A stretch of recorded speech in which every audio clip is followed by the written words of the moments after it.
बदायूं से भारतीय जनता पार्टी की सांसद और स्वामी प्रसाद मौर्य की बेटी संघमित्रा मौर्य हमारे साथ मौजूद हैं रिपब्लिक भारत पर एक्सक्लूसिवली। मैम, बहुत बहुत स्वागत है आपका रिपब्लिक भारत पर। सबसे पहला सवाल, एक फेसबुक पोस्ट और उसको लेकर बहुत सारी चर्चाएं होने लग गई।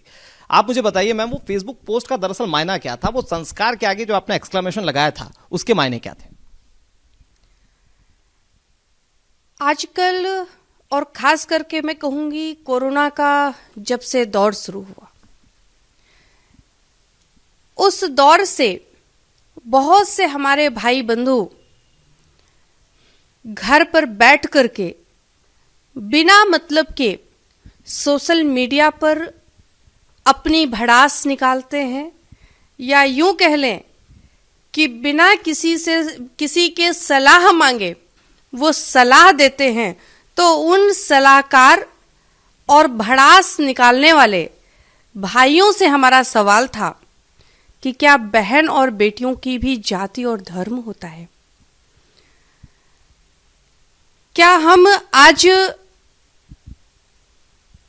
राम राज्य की बात करते हैं और वो भाई खुद राम राज्य की बात करते हैं, तो क्या हमारे संस्कार ऐसे रहे हैं कि बहन और बेटियों को जाति और धर्म में बांट करके उनमें भिन्नता की जाए? ये हमारा सवाल था सिर्फ।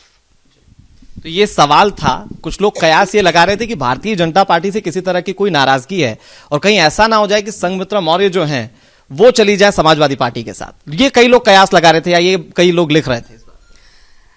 देखिए, लोगों की सोच का तो कोई कुछ नहीं कर सकता है। लोगों की सोच तो उस दिन भी यही थी कि मैं भी शायद भारतीय जनता पार्टी छोड़ दूंगी, और लोगों की सोच आज भी जो मैं देखती हूँ सोशल मीडिया पे यही है कि 2024 तक मैं भारतीय जनता पार्टी में हूँ। लेकिन मैं स्पष्ट कर देना चाहती हूँ कि डॉक्टर संघमित्रा मौर्य भारतीय जनता पार्टी की सांसद हैं और कार्यकर्ता की तरह से कार्य करती हैं, और आगे भी वो शीर्ष नेतृत्व के निर्देशन में कार्य करती रहेंगी। लेकिन एक ही घर में समाजवादी पार्टी के नेता, क्योंकि इन पर समाजवादी पार्टी स्वामी प्रसाद मौर्य पर भरोसा जता रही है, उसी घर में संघमित्रा मौर्य जो है वो बीजेपी के लिए वोट मांगेंगी, कैंपेनिंग करेंगी। ये समीकरण कैसा दिखेगा? घर के अंदर कैसी बात होती है आप लोगों की? क्या राजनीतिक किसी तरह की कोई चर्चा होती है? नहीं, घर के अंदर राजनीतिक चर्चा नहीं होती है, और वैसे भी अभी मैं थोड़ा अस्वस्थ थी तो आज ही मैं निकली भी हूं। तो राजनीतिक, और रही बात अगर घर के अंदर रहने की, तो यहाँ तो सिर्फ 2 पार्टियां हैं। बहुत से परिवारों में तो एक ही घर में अगर 4 सदस्य हैं तो 4-4 पार्टियां चलती हैं। कोई सांसद होता है, कोई विधायक होता है, कोई पार्टी का पदाधिकारी होता है। तो जैसे अन्य घरों में चलती हैं, अगर वैसे ही स्वामी प्रसाद मौर्य जी के घर में भी चले तो किसी के पेट में खलबली क्यों मच रही है? नहीं मचनी चाहिए, हमें लगता है। मतलब कुल मिलाकर बीजेपी की कार्यकर्ताएं बीजेपी के साथ रहेंगे हमेशा? बिल्कुल, मैं भारतीय जनता पार्टी के कार्यकर्ता के रूप में आगे भी जिस तरह कार्य कर रही थी करती रहूंगी। लेकिन अपर्णा यादव जब भारतीय जनता पार्टी में शामिल हुई, समाजवादी पार्टी कह रही है कोई फर्क नहीं पड़ रहा, भारतीय जनता पार्टी कह रही है एक बड़ा मैसेज, बड़ा स्ट्रांग मैसेज दिया, और वो ये कह रही है कि जो बेटियां सुरक्षित हैं वो बीजेपी में हैं, जबकि समाजवादी पार्टी कह रही है बेटियां सुरक्षित नहीं है। ये पूरा घालमेल क्या है राजनीति का, और उसको किस तरह से देखती हैं आप? देखिए, क्या घालमेल है ये तो मैं नहीं जानती, लेकिन हाँ, मैं इतना जरूर कहूंगी कि अपर्णा जी भारतीय जनता पार्टी में आई हैं, अपर्णा जी का, और साथ ही साथ कल कांग्रेस से प्रियंका मौर्य जी आई हैं। मैं उन दोनों का भारतीय जनता पार्टी परिवार में, भारतीय जनता पार्टी परिवार की पहले से सदस्य होने के नाते उन दोनों का मैं अपने परिवार में हार्दिक स्वागत, अभिनंदन करती हूँ। और खास करके इसलिए भी करती हूँ कि वो महिलाएं हैं, और महिलाएं आज अपने हक के लिए घर से निकल रही हैं, लड़ रही हैं।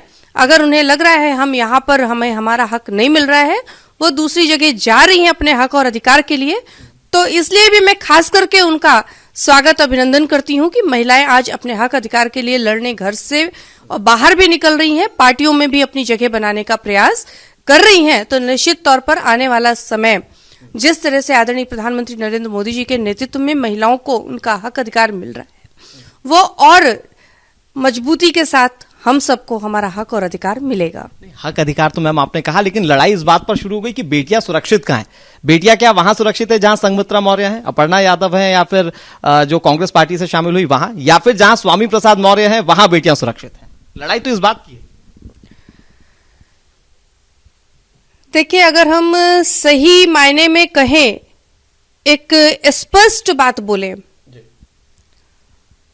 तो बेटियां किसी पार्टी में सुरक्षित नहीं है, बल्कि बेटियां हमारे और आपके सोच और विचार में सुरक्षित हैं। जितनी अच्छी हमारी सोच होगी, उतनी ही ज्यादा हमारी बहन और बेटियां सुरक्षित होंगी। मैम, अगर राजनीतिक आपने बात कही और आपने कहा कि आप बतौर बीजेपी कार्यकर्ता सदैव जुड़ी रहेंगी, एक मौका अगर ऐसा आ जाए कि स्वामी प्रसाद मौर्य कहीं से अगर चुनाव लड़ रहे हों और पार्टी दारोमदार दे संघमित्रा मौर्य को वहां जाकर प्रचार करने का, क्या करेंगे आप? निश्चित तौर पर पिताजी के खिलाफ अगर प्रचार के लिए हमें बोला जाएगा तो मैं अपनी बात को शीर्ष नेतृत्व के सामने रखूंगी, और मुझे पूरा विश्वास है कि शीर्ष नेतृत्व उस बात को समझेगा और हमें ऐसी जगह पर नहीं भेजेगा।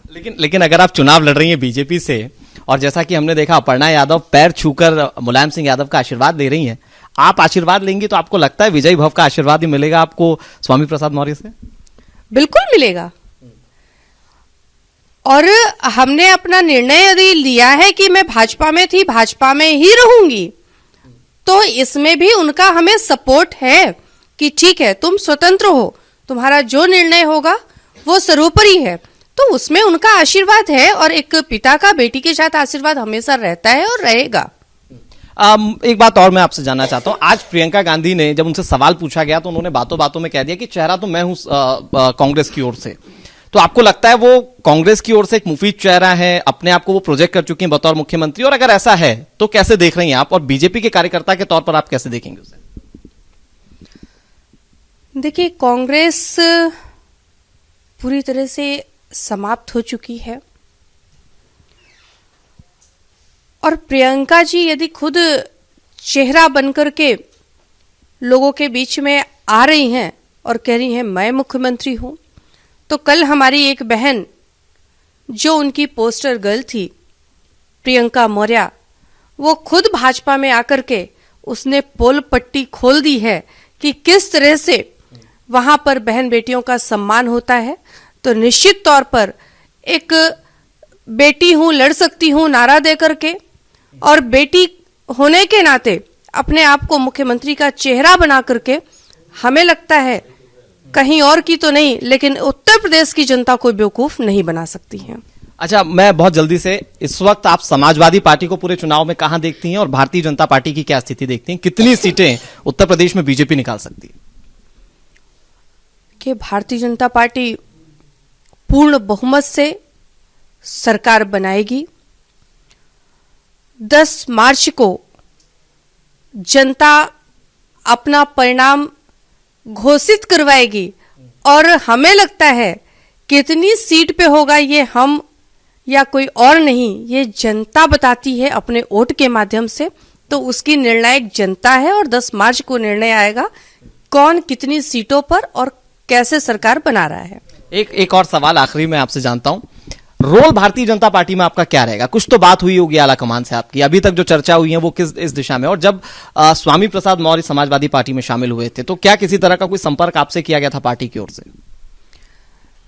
नहीं, बिल्कुल नहीं, हमसे उस मामले में कोई संपर्क नहीं किया गया था, और रोल हमारा भारतीय जनता पार्टी में एक सांसद के रूप में है, एक कार्यकर्ता के रूप में है, और उस रूप में मैं अपने आप को वहां पर बेहतर महसूस कर रही हूं, और निश्चित तौर पर हम आगे भी और अच्छा करने का पूरा प्रयास करेंगे। एक आखिरी सवाल, अमित शाह कल से पश्चिमी उत्तर प्रदेश के दौरे पर होंगे, डोर टू डोर कैंपेन करेंगे, क्या मैसेज जाता है कार्यकर्ताओं के बीच में? क्योंकि खुद गृह मंत्री किसी क्षेत्र में जाकर अगर कैंपेनिंग कर रहे हैं तो कार्यकर्ता कितना जोश से उत्साह में रहेंगे? देखिए, कोई बड़ा नेता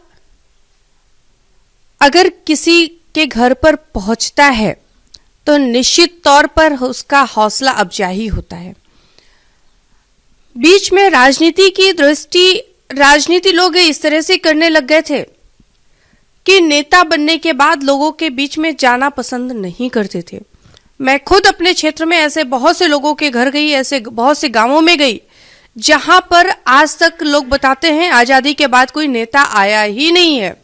उन गांवों में मैं पहुंची हूं तो लोगों का हौसला देख करके, जब एक आम सांसद को देख करके लोगों में जोश भर जाता है, तो अगर किसी के दरवाजे पर हमारे गृह मंत्री अमित भाई जाते हैं या हमारे राष्ट्रीय अध्यक्ष नड्डा जी जाते हैं, तो उसका हौसला अफजाई क्या होगा ये उसका दिल ही जानता है। तो निश्चित तौर पर ये बहुत ही जोश भरने वाला होगा और लोगों को काम करने में और तेजी और रफ्तार मिलने वाला होगा। बहुत शुक्रिया मैम हमसे बात करने के लिए। तो ये डॉक्टर संघमित्रा मौर्य हैं जो कि ये सीधे तौर पर बेबाकी से कह रही हैं कि वो भारतीय जनता पार्टी के साथ रहेंगी। अब तक जो रूमर्स आती रही उन्होंने पूरी तरह से खारिज कर दिया। कैमरा पर्सन सतीश के साथ अनुराग सिंह, रिपब्लिक भारत, लखनऊ।